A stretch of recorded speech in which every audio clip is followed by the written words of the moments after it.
नमस्कार, न्यूज 24 उत्तर प्रदेश उत्तराखंड में आपका स्वागत है। आपके साथ मैं हूं मानस श्रीवास्तव। आज हम बात करने जा रहे हैं उत्तर प्रदेश में पुलिस में भर्तियों की। दरअसल आज उत्तर प्रदेश के मुख्यमंत्री योगी आदित्यनाथ हाथरस पहुंचे हुए थे। नारी बंधन कार्यक्रम के तहत उन्होंने इस बात का खुले मन से ऐलान किया कि आने वाले वक्त में उत्तर प्रदेश में जो पुलिस है उसमें यानी यूपी पुलिस में जो भर्तियां होंगी उसमें तकरीबन 20% तक महिलाओं की भागीदारी होगी। नवरात्र में यूं कहा जाए कि महिलाओं के लिए एक बड़ा गिफ्ट है ये मुख्यमंत्री की तरफ से, और इस बात का ऐलान करते हुए उन्होंने एक जानकारी भी दी कि 1947 से लेकर 2017 तक उत्तर प्रदेश में जो पुलिस थी उस पुलिस में तकरीबन औसतन मान ली तो 10,000 के आसपास महिला पुलिसकर्मी रहते थे। लेकिन अब 2017 के बाद से लेकर के अब तक उनकी संख्या करीब 40,000 के आसपास पहुंच चुकी है, यानी एक बड़ा बदलाव आया है उत्तर प्रदेश पुलिस का जो ढांचा है, जो स्ट्रक्चर है। अब मुख्यमंत्री कह रहे हैं कि वो इसको 20% तक ले जाना चाहेंगे, उसको कोशिश करेंगे कि वो 20% तक का आंकड़ा पहुंच जाए। इससे एक तरफ तो महिलाओं को रोजगार मिलेगा और दूसरी तरफ पुलिस में महिलाओं की ज्यादा भर्ती होने से महिलाओं के खिलाफ जो अपराध हैं उसमें एक तरीके से नियंत्रण हो सकेगा, उस पर लगाम लगाई जा सकेगी, या यूं कहा जाए कि एक सफल प्रयास होगा। चूंकि ये हम सभी लोग जानते हैं कि बीते दिनों महिला आरक्षण बिल को लेकर के जिस तरीके की सियासत देश में उत्तर प्रदेश में देखने को मिली, उन सबके बीच नवरात्र के इस पावन पर्व पर मुख्यमंत्री की तरफ से महिलाओं को ये गिफ्ट, इसको अलग अलग नजरियों से देखा जा रहा है। तमाम सियासी दल इस बात को लेकर भी कह रहे हैं, इस बात के आरोप लगा रहे हैं कि भारतीय जनता पार्टी दरअसल आधी आबादी को अपने पाले में लाने के लिए तरह तरीके की रणनीति अपना रही है, तरह तरीके की योजनाएं उनको प्रलोभन दे रही है, या यूं कहे कि उनको मोटिवेट करने की कोशिश कर रही है। हालांकि इसमें कोई बुराई भी नहीं, हर सियासी दल को यह हक है कि अपने वोट बैंक को मजबूत करने के लिए या अपने पाले में लाने के लिए उनसे तमाम तरीके के वादे भी करता है। लेकिन क्या ये जो प्रयास हो रहा है जिसमें खास तौर से यूपी पुलिस में अगर महिलाओं की भागीदारी बढ़ेगी तो क्या वास्तव में जो महिलाओं के प्रति अपराध है उसमें कमी आ सकेगी, उस पर रोकथाम लग सकेगी? आज इसी मुद्दे पे हम चर्चा कर रहे हैं। इस चर्चा की हम शुरुआत करें इससे पहले मुख्यमंत्री योगी आदित्यनाथ ने हाथरस में क्या कहा, इसको सुन लेते हैं। 20% महिलाओं की, बालिकाओं की भर्ती होनी है, यह सुनिश्चित कर दिया गया है और उसका परिणाम है कि आज जब उत्तर प्रदेश पुलिस में भर्ती की प्रक्रिया पूरी होती है तो यह संख्या बढ़कर के 40,000 हो गई है। 10,000 से बढ़कर के 40,000। तो आपने सुना, मुख्यमंत्री एक आंकड़ा रख रहे थे नारी बंधन कार्यक्रम के तहत कि कैसे पुलिस में महिलाओं की भागीदारी को बढ़ाया गया। 1947 से लेकर के 2017 तक औसतन जो आंकड़ा 10,000 के आसपास ही रहा, वो कैसे बीते कुछ सालों में बढ़कर के 40,000 तक पहुंच गया। और अब इसका एक क्राइटेरिया तय किया जाएगा जिसको लेकर के मुख्यमंत्री खुद ऐलान कर चुके हैं कि 20% तक महिलाओं की भागीदारी सुनिश्चित की जाएगी यूपी पुलिस में। तो इससे किस तरीके का असर पड़ेगा, महिलाओं के प्रति अपराध में कैसे रोकथाम हो सकेगी और बीजेपी को इसका क्या सियासी लाभ हो सकता है, इन तमाम मुद्दों पर चर्चा करेंगे। हमारे साथ तमाम खास मेहमान मौजूद हैं, आप सभी का उनसे परिचय करवा देते हैं। भारतीय जनता पार्टी की तरफ से आनंद दुबे जी हमारे साथ इस चर्चा में शामिल हो रहे हैं। कांग्रेस की तरफ से मनीष हिंदवी जी भी इस चर्चा में हमारे साथ शामिल हो रहे हैं। वरिष्ठ पत्रकार हेमंत तिवारी जी भी इस चर्चा में शामिल हो रहे हैं और साथ में रोहित अग्रवाल जी जो राष्ट्रीय लोकदल के प्रवक्ता है वो भी इस चर्चा में शामिल हो रहे हैं। फराज किदवई साहब जो समाजवादी पार्टी के प्रवक्ता है वो भी इस चर्चा में हमारे साथ भागीदारी कर रहे हैं। आप सभी का बहुत बहुत शुक्रिया, बहुत स्वागत है आप सभी का कि इस चर्चा में हमारे साथ शामिल हो रहे हैं। हम चलते सबसे पहले आनंद दुबे जी के पास। आनंद जी, आज जो मुख्यमंत्री ने ऐलान किया इसको किस नजरिए से देखती है भारतीय जनता पार्टी?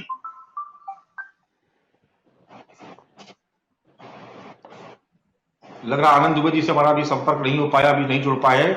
चलिए सबसे पहले चलते हैं फराज किदवई साहब के पास। फराज साहब, जिस तरीके से मुख्यमंत्री योगी आदित्यनाथ ने ऐलान किया और एक आंकड़ा भी उन्होंने दिया कि 10,000 से बढ़कर के 40,000 तक पहुंच चुकी है महिला पुलिसकर्मियों की संख्या, आपको लगता है कि एक सकारात्मक पहल, एक सकारात्मक प्रयास है और आने वाले वक्त में जब 20% तक महिलाओं की भर्ती सुनिश्चित हो जाएगी तो इससे महिलाओं के प्रति अपराध में खास तौर से उस पर लगाम लग सकेगी, अपराध नियंत्रण हो सकेगा। राज किदवई साहब।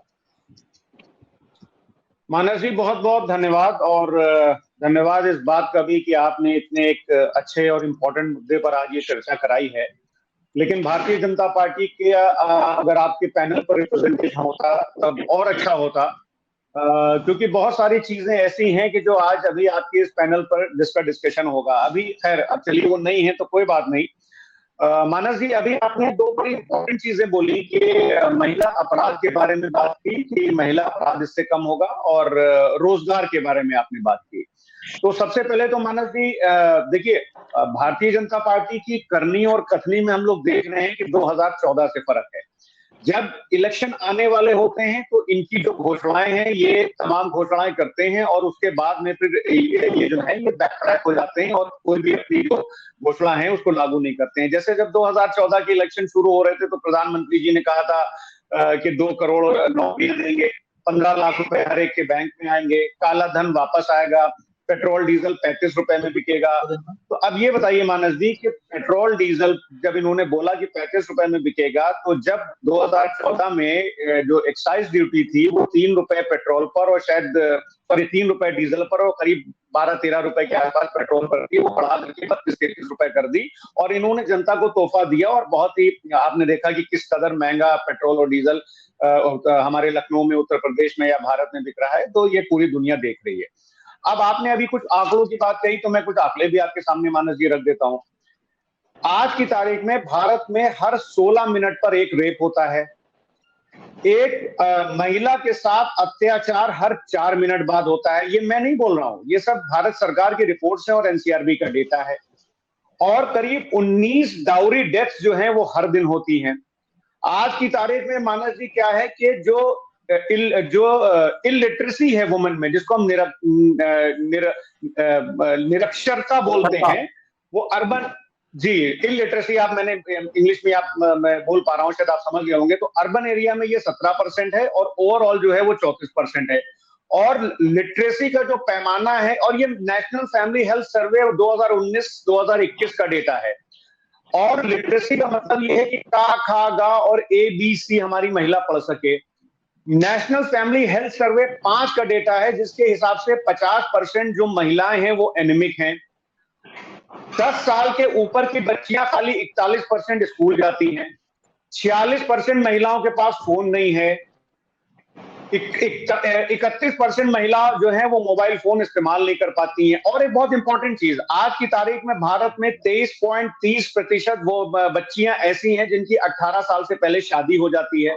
और 18 से 49 साल के बीच की जो महिलाएं हैं उसमें से 29.3% जो है वो डोमेस्टिक वायलेंस का शिकार होती हैं। ये तो हमने बताया आपको नेशनल फैमिली हेल्थ सर्वे का डेटा, जो कि आज की तारीख में महिलाओं की भारत में स्थिति है। अब जरा से हम लोग वैश्विक आंकड़ों की बात कर लें। जो जेंडर गैप में आज की तारीख में भारत का स्थान है वो 127 है आउट ऑफ 146 कंट्रीज। आर्थिक हिस्सेदारी में जिसको हम इकोनॉमिक शेयर बोलते हैं महिलाओं का, उसमें इंडिया जो है वो 142 है। वुमन की हेल्थ रैंकिंग में भी इंडिया 142 है। पॉलिटिकल एम्पावरमेंट में खैर थोड़ा बहुत ठीक है, वो 59 है आउट ऑफ 146 कंट्रीज। तो मानस जी क्या है कि आज की तारीख में महिलाओं की, खाली महिलाओं की क्या, महिला पुरुष सबकी, लेकिन खासकर महिलाओं की जो भारत में स्थिति है वो इतनी ज्यादा खराब है कि जो नेशनल फैमिली हेल्थ सर्वे, और अभी तो मैंने आपसे पीरियोडिक लेबर फोर्स सर्वे के डेटा की कुछ बाकी नहीं की है कि महिलाओं का जो रोजगार में जो एम्प्लॉयमेंट और अनएम्प्लॉयमेंट का डेटा, उसकी तो मैंने अभी बात ही नहीं की। उस पर अगर आप हमको समय देंगे दूसरे अपने टेन्योर में तो मैं आऊंगा उस पर। उत्तर प्रदेश की अगर आप बात करिए मानस जी, तो उत्तर प्रदेश रेप केसेस में, ये भी एनसीआरबी का डेटा है, टॉप 3rd पोजीशन पर आता है। क्राइम अगेंस्ट वुमेन 56,083 होते हैं, जो कि नंबर 1 पर है। और डाउरी डेथ्स 2,222 हुई है एज पर एनसीआरबी डेटा, जो कि 1/3 है पूरे भारत का। तो बता दीजिए कि इसमें 2014 से लेकर के 9 साल से मोदी जी की सरकार चल रही है, माननीय मुख्यमंत्री जी 2017 से सरकार चला रहे हैं। उत्तर प्रदेश में महिलाओं का क्या हाल है, देश में क्या है, और पूरे कंट्री का, वर्ल्ड में क्या स्टेटस है महिलाओं का, आपको आपके सामने मैंने सब रख दिया है मानस जी। तो भारतीय जनता पार्टी क्या है कि जब भी कोई चुनाव आते हैं चुनाव से पहले इनकी बड़ी बड़ी घोषणाएं हो जाती हैं, लेकिन जमीन पर ये सारी इनकी घोषणाएं नहीं उतरती हैं। तो आज की तारीख में भारतीय जनता पार्टी को ये लग रहा है, मानस जी, कि ये 2024 का इलेक्शन हारने जा रहे हैं। माननीय प्रधानमंत्री जी का ये दूसरा और आखिरी टर्म है, तो इनको महिलाएं भी याद आ रही हैं। अब ये गैस के दाम, और मार्क माई वर्ड्स में आपके चैनल पे कह के जा रहा हूं मानस जी, आप देख लीजिएगा और ये अपनी हेडलाइन में चला दीजिएगा कि अभी पेट्रोल डीजल भी सस्ता होगा, और वो सस्ता होगा जब तक कि 2024 के इलेक्शन नहीं हो रहे हैं, और 2024 के इलेक्शन जैसे ही खत्म होंगे पेट्रोल डीजल के भी दाम कम हो जाएंगे। तो भारत की जनता को जिस तरह से लूटने का काम प्रधानमंत्री मोदी की जो सरकार है, भारतीय जनता पार्टी की सरकार है, देश में और प्रदेश में माननीय मुख्यमंत्री जी की जो सरकार है, उसने देश की भोली भाली जनता को जो लूटने का काम किया है, ये जनता इनको कभी माफ नहीं करेगी। मानस जी, चलिए, आनंद दुबे जी हमारे साथ जुड़ गए। आनंद दुबे जी, आज मुख्यमंत्री योगी आदित्यनाथ ने एक आंकड़ा मुख्यमंत्री ने पेश किया। उन्होंने कहा कि 1947 से लेकर 2017 तक जो औसतन 10,000 महिला पुलिसकर्मी हुआ करती थी, 2017 के बाद से अब वो उनकी संख्या बढ़कर के 40,000 हो चुकी है। एक बात का उन्होंने ऐलान और किया कि उत्तर प्रदेश में महिलाओं के प्रति अपराध कम हो, उन पर रोकथाम लगाई जा सके। 20% तक सुनिश्चित किया जाएगा कि यूपी पुलिस की फोर्स में 20% महिलाओं को भागीदारी मिले। लेकिन जो आपकी विपक्षी दल है वो उसको भी सियासी चश्मे से देख रहे हैं। उनका कहना है कि ये सिर्फ घोषणाएं आप चुनाव को ध्यान में रखकर कर रहे हैं, 2024 को ध्यान में रख के कर रहे हैं। तमाम सारे आंकड़े भी फराज किदवई साहब ने आपके सामने रखे। आपका पक्ष जानना चाहेंगे कि क्या वास्तव में ऐसा कुछ होने जा रहा है, या महज 2024 के लिए को ध्यान में रखते हुए इस तरीके के ऐलान किए जा रहे हैं? अनम्यूट कर दीजिए आनंद दुबे जी। हाँ मानस जी। जी मानस जी, देखिए ये देश इतना बड़ा है और उत्तर प्रदेश भी काफी बड़ा है, और चुनाव तो यहाँ होते ही रहते हैं। कभी लोकसभा के होते हैं, कभी विधानसभा के होते हैं, कभी जिला पंचायत, कभी क्षेत्र पंचायत, कभी म्युनिसिपल के। तो चुनाव तो कोई ऐसा नहीं, कभी बाई इलेक्शंस होते हैं। तो या तो कोई भी सरकार जो वो सारे काम करना बंद कर दे, और या तो फिर ऐसा हो कि 5 साल कोई चुनाव न हो तब काम किया जाए। तो ये कह देना कि चुनाव आ रहा है, कोई भी काम किया जाएगा तो उसके कुछ न कुछ महीने बाद कोई न कोई चुनाव आएगा। तो सिर्फ ये कह देना कि किसी भी चीज को चुनावी चश्मे से देखना, चूंकि समाजवादी पार्टी यही काम करती रहेगी। आपको याद होगा कि 60,000 करोड़ की परियोजनाओं का शिलान्यास जो है वो अखिलेश यादव जी ने चुनाव से कुछ महीने पहले कर दिया, और बजट किसी चीज के लिए नहीं दिया, 1 रुपए बजट नहीं दिया, लेकिन शिलान्यास कर दिया। ये कैसे शिलान्यास करते थे आपको मैं बता देता हूं। बनारस से रामनगर को जोड़ने वाला एक पुल था, उसका शिलान्यास मुलायम सिंह जी ने किया था जब चीफ मिनिस्टर थे। उनकी सरकार चली गई, बहन जी की सरकार आई, फिर अखिलेश जी की सरकार आई, बना कब हमारी सरकार में। ऐसे मतलब तमाम उदाहरण मैं दे सकता हूं जो ये करते थे, जो चुनाव को दिखाने के लिए ये करते थे। अब मैं बात आता हूं महिला। देखिए, ये कहने की बात नहीं है कि उत्तर प्रदेश में 2017 से पहले महिलाओं के लिए कितना असुरक्षित माहौल था। आपको याद होगा कि फिल्मी दुनिया की भी कुछ बड़ी सेलिब्रिटीज जब आई थी तो उन्होंने किस तरह का कमेंट किया था, और जब योगी जी की सरकार में वो लोग आए तो किस तरह का कमेंट किया था। प्रियंका चोपड़ा ने यही कहा था कि भाई पहले डर लगता था, अब उत्तर प्रदेश काफी सेफ हो चुका है। आप कहीं जाइए, किसी से बात करिए, हर आदमी कहता है यह समाजवादी पार्टी की सरकार थी ना कि हाईवे पर माँ और बेटी के साथ गैंगरेप हुआ, किस तरह की स्थिति थी। कॉलेज जाने वाली लड़कियां सुरक्षित नहीं थी, और नहीं तो क्या नेताजी खड़े होकर कहते थे लड़के हैं उनसे गलती हो जाती थी। इस फॉर्मेट में सरकार चलती थी। लेकिन जब से योगी आदित्यनाथ जी की सरकार आई है, हमने न सिर्फ महिला पुलिस की क्षमता को बढ़ाने का काम किया है, इसके बाद जो है, अरे ऐसे बहुत से कतरन मेरे पास हैं, फरीद किदवई जी, ऐसे फराज किदवई जी, ऐसे बहुत से कतरन मेरे पास हैं। मैं अभी आपको दिखाऊंगा तो फिर आपका चश्मा उतर जाएगा। सुन लीजिए, ऐसे बहुत सारे कटिंग में लेकर बैठा रहता हूं। तो मानस जी, सबसे बड़ी बात यह है कि हमने न सिर्फ महिलाओं की क्षमता को बढ़ाया है, जो उनमें भर्ती हुई है पुलिस की उसको बढ़ाया है, पिंक बूथ बढ़ाए हैं, महिला थानाओं की क्षमता बढ़ाई है, और साथ साथ उत्तर प्रदेश पहला ऐसा राज्य होगा जहां पर माननीय मुख्यमंत्री जी ने यह कहा है कि हर जिले में एक थाना कम से कम महिला के लिए रिजर्व होगा, जहां पे जो है थानाध्यक्ष वो महिला होंगी। इसके अलावा उत्तर प्रदेश आज महिला अपराध में सजा दिलाने के मामले में देश में नंबर 1। उत्तर प्रदेश आज महिला अपराध के मामले में सजा दिलाने में नंबर 1। ये राष्ट्रीय जो हमारा औसत है उससे बेहतर, हम 60% से ज्यादा मामलों में उत्तर प्रदेश की पुलिस ने अच्छी रिपोर्ट करके, अभियोजन करके सजा दिलाने का काम किया है। इसके अलावा उत्तर प्रदेश में आज चाहे मां बहन बेटियां हो वो सुरक्षित है। समाजवादी पार्टी क्या करती है, ये महिलाओं की बात करते हैं। आपको याद होगा कि आज इनको मजबूरी में नारी शक्ति वंदन अधिनियम का समर्थन करना पड़ा, वरना यही लोग थे। मुलायम सिंह जी कहते थे कि संसद में महिलाएं आएंगी तो सीटियां बजेंगी।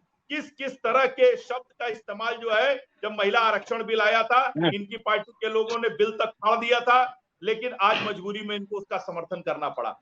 3 तलाक, ट्रिपल तलाक जैसी घृणित व्यवस्था के खिलाफ जब प्रधानमंत्री मोदी जी ने कानून बनाया, उसका भी विरोध अगर कोई कर रहा था तो समाजवादी पार्टी कर रही थी। और यही समाजवादी पार्टी थी जिसके समय में अपहरण हो, हत्या हो, बलात्कार हो, किस तरह की चीजें थी ये बताने की जरूरत नहीं, पूरे प्रदेश ने देखा है और पूरा प्रदेश इस बात को महसूस करता है। और आज उत्तर प्रदेश में मां बहन बेटियां सुरक्षित हैं, उनको हर योजना का लाभ मिल रहा है। पुलिस उनके सुरक्षा के लिए दिन रात मेहनत कर रही है और यही वजह है कि 2017 से लेकर अब तक लगातार हमको जनता अपना आशीर्वाद दे रही है और समाजवादी पार्टी को उनके कुकर्मों की सजा दे रही है। मनीष सिंघवी जी, अगर ये आरोप लगाया जाता है कि भारतीय जनता पार्टी चुनावी फायदे के लिए ऐसा कर रही है, तो फिर सवाल तो कांग्रेस से भी पूछा जाएगा, आज तक तो कभी कन्या पूजन नहीं किया गया उत्तर प्रदेश कांग्रेस कमेटी की तरफ से, इस बार ये भी कार्यक्रम हो रहा है आपके यहाँ और ऐलानिया कहा जा रहा है कि हम लोग सनातन धर्म के मानने वाले लोग, हम लोग करेंगे कन्या पूजन। चलिए आपकी बात से ही शुरुआत करते हैं। अयोध्या में राम मंदिर का ताला किसने खुलवाया? देखिए, हम हमेशा से सनातनी थे, हैं और रहेंगे, लेकिन हम जब सियासत करते हैं तो हम सबका ख्याल रखते हैं। हमारी नजर में हिंदू, मुसलमान, सिख, ईसाई सब बराबर है। हम मंदिर की बात भी करते हैं, हम मस्जिद की बात भी करते हैं, हम नवरात्र में कन्याओं के पांव पखारने की बात भी करते हैं और रमजान में इफ्तार की बात भी करते हैं, क्योंकि हम भारतीय संविधान से बंधे हैं जो सारे धर्मों का बराबर से सम्मान करती है। खैर, अब आज के टॉपिक पर आते हैं। आप लोग जब प्रोग्राम की शुरुआत करते हैं तो आप कहते हैं कि कुछ बयान सुनवाते हैं फिर डिबेट शुरू करते हैं, तो मैं भी कुछ बयान सुनाता हूं और फिर अपनी बात शुरू करता हूं। अक्टूबर 2021 में बेबी रानी मौर्य जी हैं, वो बड़ी नेता हैं भाजपा की, उन्होंने एक स्टेटमेंट दिया, थाने में महिला अधिकारी बैठती है मगर अब उन्होंने महिलाओं को इशारा किया कि आप शाम को 5 बजे के बाद कतई थाने ना जाएं और अगर जाने की मजबूरी हो तो अगले दिन सुबह जाएं और जब जाइए तो अपने पिता, पति या भाई को जरूर ले जाइए। ये स्टेटमेंट मेरा नहीं है, ये बेबी रानी मौर्य जी का स्टेटमेंट है जो उन्होंने उत्तर प्रदेश में थानों की स्थिति को लेकर कहा। आदरणीय योगी जी कह रहे हैं कि साहब वो महिला पुलिस बढ़ा दिया, तो अगर महिला पुलिस बढ़ा दिया तो उनकी अपनी इतनी वरिष्ठ नेता क्यों डरी हुई थी कि महिला थाने में मत जाएं? अपराध को लेकर क्योंकि फराज किदवई जी बहुत सारी बातें कह चुके हैं तो मैं उस पर नहीं जाऊंगा क्योंकि काफी आंकड़े उन्होंने दे दिए। 2-3 चीजों पर हम बात करेंगे। आप जो समझ है या जो सोच है महिलाओं को लेकर उसको देखिए। मैं सबसे ऊपर से शुरू करता हूं, ज्यादा लोगों की बात नहीं करूंगा। प्रधानमंत्री जी कहते हैं अपने भाषणों में 50 करोड़ की गर्लफ्रेंड, और जब बंगाल जाते हैं तो कहते हैं दीदी ओ दीदी। ये प्रधानमंत्री जी हैं जो भाजपा के सर्वोच्च नेता हैं, ये उनकी मानसिकता है महिलाओं के प्रति। और आगे बढ़िए, उत्तर प्रदेश में हर रोज 153 अपराध महिलाओं के खिलाफ हो रहे हैं। रेप है, छेड़खानी है, उनका शोषण है, 153 रोज हो रहे हैं। सबसे ज्यादा महिलाओं के प्रति अपराध यहां दर्ज हो रहे हैं, 56,083। दलित महिलाओं के खिलाफ सबसे ज्यादा पूरे भारत में जो रेप के केसेस हैं, प्रति अपराध है, वो घट रहे हैं और उत्तर प्रदेश में बढ़ रहा है। और योगी जी क्या देना चाहते हैं? रिजर्वेशन महिलाओं को, लेकिन इनकी सरकार क्या कर रही है? वुमेन वेलफेयर डिपार्टमेंट जो है, महिलाओं के कल्याण का जो विभाग है, उसको 4643 करोड़ रुपया दिया गया खर्च करने के लिए, महिलाओं के कल्याण के लिए। तो पता है कितना खर्च किया उसने खर्च किया 2341 करोड़, यानी आधा बजट खर्च किया। महिलाओं को लेकर लोग इतना गंभीर है कि कि जो बजट अलॉट हो रहा है वो भी खर्च नहीं कर पा रहे हैं। आखिरी बात, मैं आदरणीय योगी जी का एक कोट आपको सुना देता हूं, आपको जान वो कैसे क्या महिलाओं के बारे में सोचते हैं, इससे आपका भी जो सोच वो साफ हो जाएगी। 2010 में जब महिला आरक्षण बिल आया था तो आदरणीय योगी जी का बयान था, दिल्ली में वातानुकूलित कमरे वाले लोग सार्वजनिक नीति तय नहीं कर सकते। अगर यह विधेयक यानी महिला विधेयक पारित हो गया तो भारतीय राजनीतिक व्यवस्था डूब जाएगी। योगी जी ने कहा, अगर पुरुषों में स्त्रियोचित गुण विकसित हो जाते हैं तो वो देवता बन जाते हैं, लेकिन अगर महिलाओं में मर्दाना गुण विकसित हो जाते हैं तो वो राक्षस बन जाती हैं। महिलाओं की मुक्ति के पश्चिमी विचारों का भारतीय संदर्भ में उचित विश्लेषण किया जाना चाहिए। ये आदरणीय मुख्यमंत्री जी का बयान था एज अ सांसद। तो अब ये तो स्पष्ट हो गया कि महिलाओं को लेकर इनके क्या विचार हैं, ये स्पष्ट हो गया कि महिलाओं के प्रति अपराध को लेकर क्या स्थितियां हैं, ये भी स्पष्ट हो गया कि महिला कल्याण कार्यक्रमों में कितना पैसा ये खर्च करते हैं। मानस भाई, मंच से खड़े होकर जुमले उछालना एक अलग मसला है और वाकई काम करना जिससे महिलाओं को सम्मान मिल सके, उनके खिलाफ होने वाले अपराध घटें, उनको लेकर कुछ वेलफेयर की स्कीम्स चल सके, ईमानदारी से इंप्लीमेंट हो सके। मतलब स्कीम्स को, पॉलिसी को बनाना एक बात है और पॉलिसी को इंप्लीमेंट करना दूसरी बात है। ये तो महिला आरक्षण बिल भी पास करा लिए वहां से ऊपर, संसद और राज्यसभा से। डेट लिखिए कब लागू होगा। 2014 में सरकार आई थी, तब भी ये मेजोरिटी में थे। 19 में सरकार आई, तब भी ये मेजोरिटी में थे। बिल कब आया? 24, जब आने वाला है अगला चुनाव। डेट पड़ी है? नहीं पड़ी है। कब लागू होगा नहीं पता। आप सिर्फ इनकी सोच देखिए, इनको क्या इलेक्शन आ रहा है, वोट चाहिए महिलाओं के। 50% आबादी है, उनके वोट चाहिए, बाकी महिलाओं को लेके कतई सीरियस नहीं है। हेमंत तिवारी जी, कितना इसमें जो मुख्यमंत्री ने ऐलान किया उसमें कितना आप इसको वास्तविक तौर पर देखते हैं कि आगे इंप्लीमेंट हो पाएगा और कितना इसको सियासी या चुनावी चश्मे से देखते हैं? देखिए, आंकड़े तो आभासी नहीं होते हैं, न काल्पनिक होते हैं, वो सत्य होते हैं। अगर वाकई आंकड़ा 10,000 से 40,000 का है तो अच्छी बात है। जो 20% की भर्ती की बात कर रहे हैं हेमंत भाई, जो कह रहे हैं मुख्यमंत्री जी कि हम 20% तक लेके जाएंगे और उसके बाद उससे अपराध कंट्रोल होगा महिलाओं के प्रति, तो आपको लगता है कि ये संभव हो पाएगा? ऐसे भी ये चुनावी एक जुमला है या कह सकते हैं चुनावी रणनीति के तहत, या सियासी तौर पर ये एक दांव है? ये भाई, अगर कह करके नहीं करेंगे तो एक्सपोज हो जाएंगे। अगर कहा है तो एक पॉजिटिव साइन है, अच्छी बात है।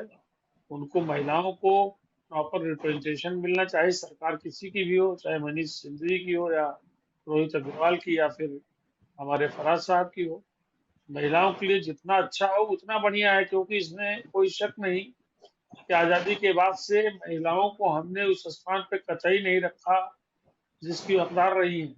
महिलाओं की बराबर उपेक्षा हुई है और हम इस दकियानूसी सोच में चलते रहे कि महिलाओं खाली घर की चूल्हा चौका करने वाली हैं, महिलाओं को नौकरी तक की इजाजत नहीं मिलती थी। ये तो हमारे समाज की कमजोरी और कमी थी। लेकिन जब महिलाएं बराबर कंधे से कंधा मिला करके हमारे साथ खड़ी है तो उनको हर क्षेत्र में बराबर रिप्रेजेंटेशन मिलना चाहिए। कोई कुछ कहे, चाहे आज लागू हो, चाहे कल लागू हो, चाहे परसों लागू हो, लेकिन महिलाओं को अगर आरक्षण की बात की जा रही है तो इसका मतलब पूरे देश ने उसको समर्थन किया है, पूरे संसद ने समर्थन किया है, सभी पार्टियों ने समर्थन किया है। ये इसमें कोई शक नहीं कि विलंबित निर्णय है, इसको और पहले हो जाना चाहिए था, बल्कि इसको कंप्लायंस के लेवल पे इस वक्त होना चाहिए था। लेकिन भाई, जब जागो तभी सवेरा। जब आपने सोचा, ऐलान किया, फैसला हुआ, तब तो अच्छी चीज है। और एक बात पॉलिटिकल जो लोग सोचते हैं, भाई देखिए, अपोजिशन काम है सरकार पे इल्जाम लगाना। अपोजिशन ये इल्जाम आज से नहीं, कई वर्षों से लगा रहा है। उसके बाद इम्तिहान भी हुए हैं। यूपी को मसला ले तो 4 एग्जाम हो चुके हैं, 2 पार्लियामेंट के, 2 असेंबली के। सारे वर्ग ने भारतीय जनता पार्टी को चुना है, जिताया है। इसका मतलब कि कहीं न कहीं लोग महसूस कर रहे हैं कि चीजें बेहतर है। दूसरी चीज, मैं एक अलग बात कहना चाहता हूँ, जो मेरा अपना खुद का अपना ऑब्जर्वेशन। 2014 के बाद से भारतीय जनता पार्टी की जो भी कामयाबी मिली है उत्तर प्रदेश में, खास तौर से बाकी देश की चर्चा का अवसर नहीं है, उसमें 2 वर्गों का बड़ा प्रमुख रोल रहा है। 2 वर्ग से मेरा मतलब, एक तो जो गरीबों का क्लास है, दूसरे महिलाओं का वर्ग।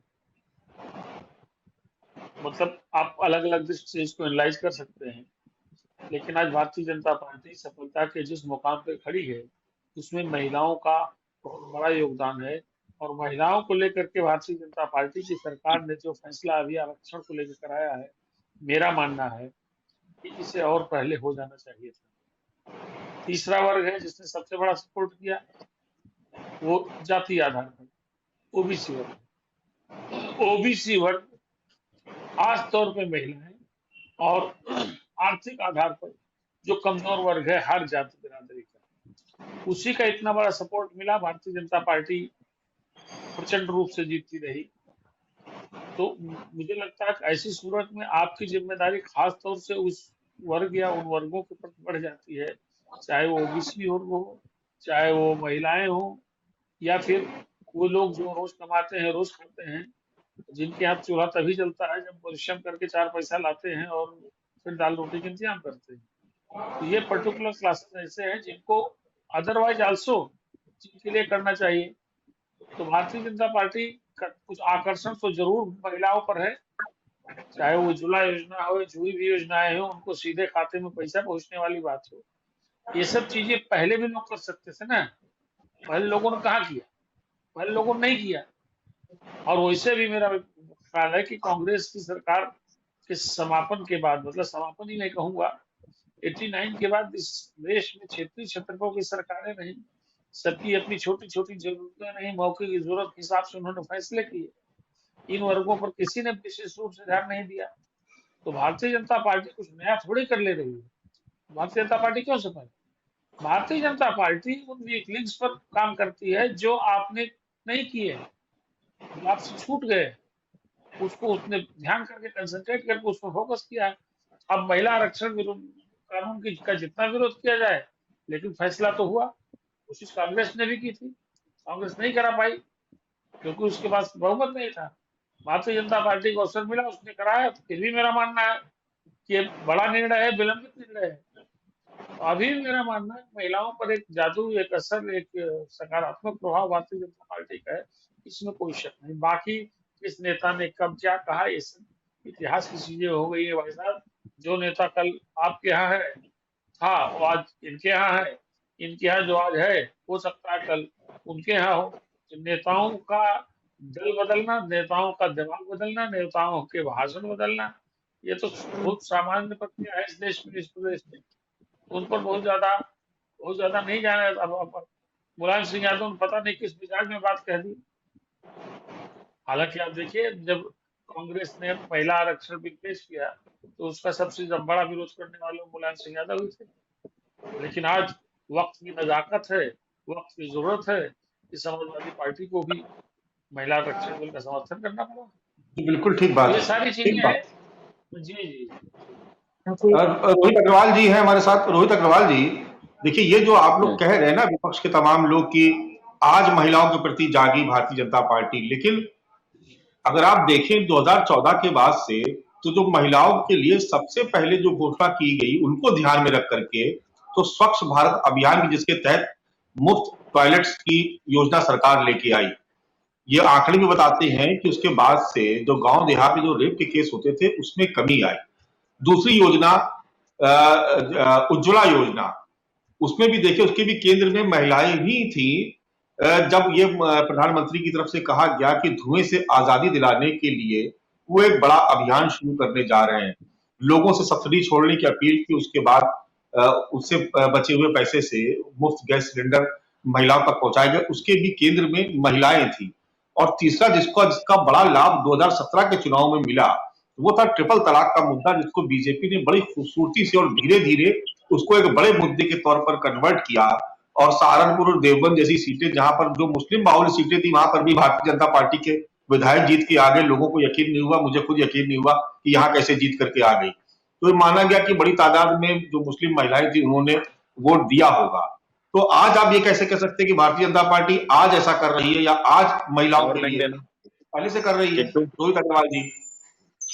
मानस जी देखिए, एक तो सबसे पहले आज मैं आपको बधाई देना चाहूंगा आपके जन्मदिन की। धन्यवाद धन्यवाद। क्योंकि हम लोग पैनल में हैं और आपका जन्मदिन है, तो मुझे लगता है कि अगर वो हम नहीं करेंगे, आपको बधाई नहीं देंगे, तो ये अतिशयोक्ति होगी। तो भाई रोहित जी, आपको बहुत बहुत जन्मदिन की शुभकामनाएं। धन्यवाद रोहित जी, आपने याद दिलाया इसके लिए आपको भारतीय जनता पार्टी की बस यही स्थिति आनंद जी, बहुत-बहुत बधाई भारतीय हो जनता आपको। पार्टी की यही स्थिति है कि दूसरे के व्यवस्था में कूद के जो है खुद जो है पूरा लाभ निकाल लेना, यही भारतीय जनता पार्टी की स्थिति है। तो यही मैं टॉपिक पे आगे बढ़ूंगा रोहित जी कि इन्होंने शुरुआत आपने आनंद दुबे जी से कराई थी, परंतु इन्होंने आपको बधाई नहीं दी, और पर दूसरे की व्यवस्था में कूदने की सबसे ज्यादा आदत भारतीय जनता पार्टी की है। अरे भाई, आपको मैंने पहले इसके बाद मैं मुद्दे पे आता हूँ। नहीं अरे ठीक है आनंद भाई, थोड़ा लाइट भी रहना चाहिए। अब मैं मुद्दे पे आता हूँ। नहीं चलिए, आप सभी को बहुत बहुत धन्यवाद, बहुत शुक्रिया आप सभी का। जी रोहित भाई कंप्लीट करिए। अरे भाई मेरा भी देखिए आज कर लीजिए। हेमंत भाई बहुत धन्यवाद। देखिए रोहित भाई, मैं भी कूद पड़ूं आपके उसमें। बहुत बहुत बधाई हो मानस जी। धन्यवाद धन्यवाद। मनीष जी से मैं अलग से बधाई ले लूंगा। मैं इसलिए नहीं कह रहा हूँ कि अभी रोहित जी कहेंगे कि मेरी व्यवस्था में कूद पड़े, तो मैं बैठा हूँ कि मैं बाद में फोन करके वो तो सिर्फ भाजपा के ऊपर लागू था ना। हाँ, बाकी आप सब तो एक दूसरे की व्यवस्था में कूद ही रहे। बाकी तो हम एक है इंडिया गठबंधन के अंदर, और हेमंत जी तो हमारे बड़े भाई हैं, उनको तो हम कह ही नहीं सकते। तो अब मैं आपके टॉपिक पे आऊंगा। आनंद दुबे भी अपने भाई हैं भाई। रोहित भाई ऐसा ना बोलिए, ये भी अपने भाई हैं, आनंद दुबे जी भी। हाँ नहीं बिल्कुल। अब मैं टॉपिक पे वापस लाना चाहूंगा मानस भाई। तो देखिए स्थिति ये है कि आज अयोध्या के अंदर एक महिला पुलिस हमें ट्रेन के अंदर किस बदहवास हालत में मिली, ये किसी से छुपा हुआ नहीं। आज भारतीय जनता पार्टी की पोल इन्हीं चीजों से खुलती है कि किस तरीके से भारतीय जनता पार्टी के उन्नाव के विधायक एक अपराध के अंदर, महिला के प्रति अपराध के अंदर लिप्त थे। ये किसी से छुपा नहीं है।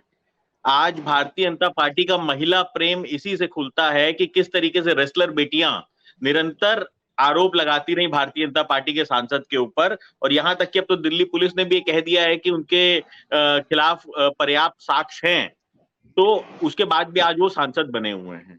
तो और भारतीय जनता पार्टी के मेंबर हैं। तो भारतीय जनता पार्टी का जो महिलाओं के प्रति जागरूकता है, वो आप इससे भी समझ सकते हैं कि 33% महिला रिजर्वेशन बिल तो पास हो गया, परंतु ये रिजर्वेशन कब से लागू होगा, ये पैनल में बैठा हुआ कोई व्यक्ति नहीं बता सकता है। इसकी तारीख अगर मैं पूछूं आपसे कि जो 33% रिजर्वेशन वाली व्यवस्था आपने लागू की है, ये कब से उन लाभ ये महिलाओं को मिलना शुरू होगा। यहां तक कि भारतीय जनता पार्टी द्वारा निरंतर महिलाओं को सिर्फ रिझाने का एक तरीका ढूंढा जा रहा है, सिर्फ और सिर्फ उनका कहीं ना कहीं वोट लेने की व्यवस्था ढूंढी आ रही है, परंतु किसी भी तरीके से महिलाओं के लिए कोई काम नहीं किया जा रहा है। देखिए भारतीय जनता पार्टी वोट कैसे लेना है इसमें माहिर है, इवेंट मैनेजमेंट में माहिर है, परंतु जब देने की बारी आती है, सोसाइटी को रिटर्न में देने की बारी आती है, तो भारतीय जनता पार्टी सबसे पीछे खड़ी हुई दिखाई पड़ती है। ऐसा ही कुछ है पुलिस भर्ती में महिलाओं की संख्या को लेके। देखिए अगर आप कह रहे हो कि पुलिस भर्ती में महिलाओं की संख्या बढ़ने से महिला के प्रति अपराध रुकेगा, तो इसका मतलब ये है कि फिर आज तो अपराध रुक नहीं रहा। आप तो खुद स्वीकार कर रहे हो कि महिलाओं के प्रति, बच्चों के प्रति उत्तर प्रदेश नंबर 1 पे है। एनसीआरबी का डेटा बोलता है कि महिलाओं के प्रति अपराध बढ़ रहा है। तो जब ये भर्ती पूरी हो जाएगी तभी अपराध रुकेगा, तब तक तो ना जाने गंगा में कितना पानी बह जाएगा। तो ये भारतीय जनता पार्टी का दोहरा चरित्र है। ये शौचालय की बात करते हैं, पर मैं निरंतर कहता हूं कि एक बार शौचालय का ऑडिट भी तो कराइए। उस शौचालय में जरा सा एक बार चल के तो देखिए, कैमरा लेके चलिए और मानस भी उस शौचालय का प्रयोग करके देखिए कि क्या वो शौचालय जो इन्होंने बनवाए हैं घर घर, जिसको इज्जत घर कहते हैं, क्या वो शौचालय इस्तेमाल करने लायक सही में है? क्या वो इस व्यवस्था के अंदर आते हैं कि उन शौचालयों का इस्तेमाल सम्मानजनक तरीके से किया जा सके? बिना पानी का शौचालय, ये तो भारतीय जनता पार्टी ही परिकल्पना कर सकती है इसकी।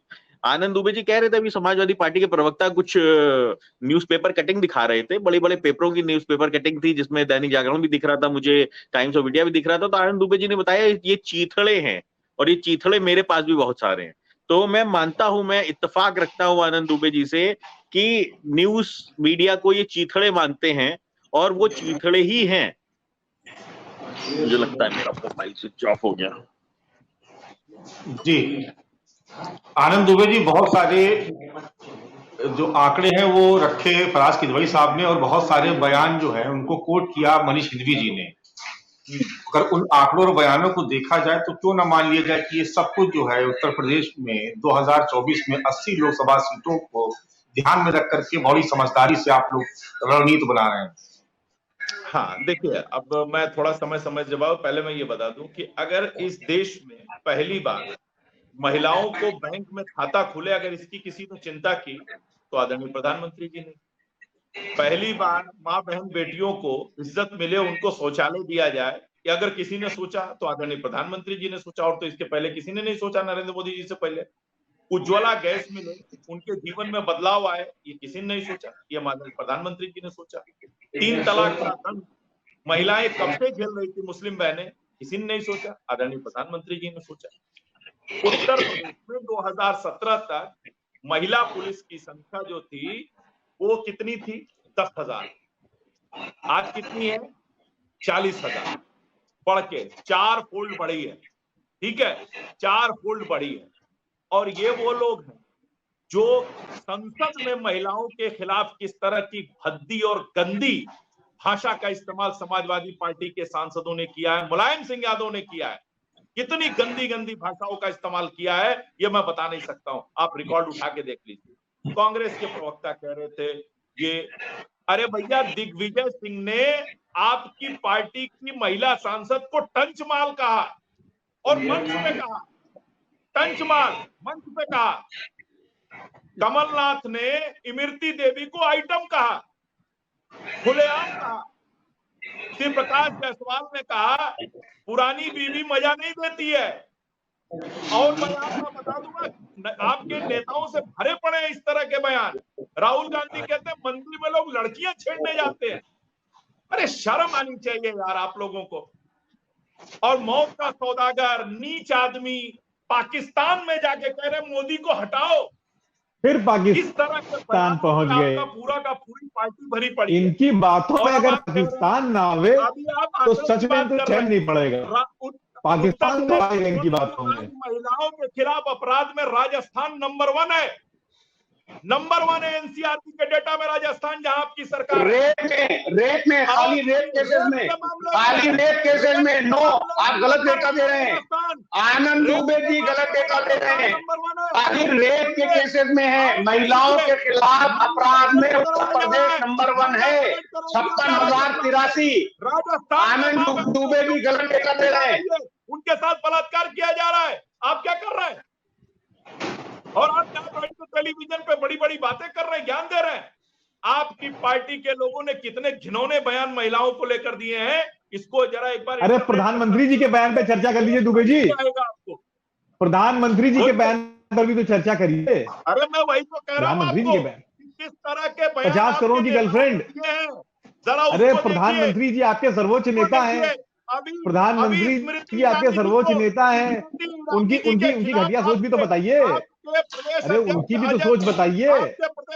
किस तरह की जो आदमी आपकी पार्टी चला रहा है, जो देश में आपका सर्वोच्च नेता है, उसके बयान पर भी तो चर्चा करिए। समाजवादी पार्टी के लोग बात करेंगे, जो आजम खान महिलाओं के अंदर वस्त्र की बात करता हो, उसकी उस पार्टी के लोग बात करेंगे।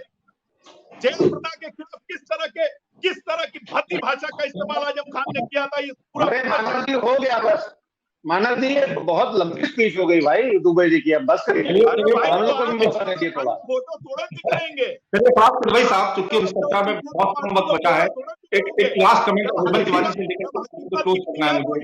हेमंत तिवारी जी, जब हेमंत तिवारी जी आप, अरे देश के नाम संदेश बंद करवाइए दुबे जी का। मानस जी बहुत देर हो गई है भाई, मन की बात इनकी बंद करवाइए। किसी का दामन भी साफ नहीं है, सभी एक दूसरे पर आरोप लगा रहे हैं।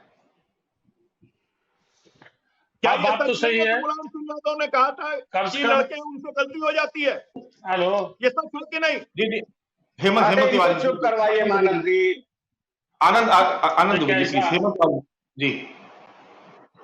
देखिए ऐसा है, समय समय पर सबने क्या क्या बोला है, अगर उसकी किताब छपवा दिया जाए तो मुझे लग रहा है कि भारत कलंकित होगा, विश्व में हमारा नाम खराब होगा।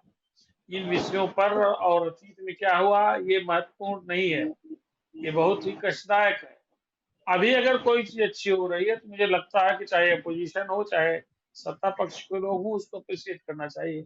एक बड़ी चीज है, अगर आप 20% भर्तियां महिलाओं की करते हैं, मतलब प्रश्न तो एक सवाल उठता है, क्या कभी किसी ने कल्पना की होगी कि भारत में या उत्तर प्रदेश में संपूर्ण रिक्रूटमेंट का 20% महिलाएं होंगी?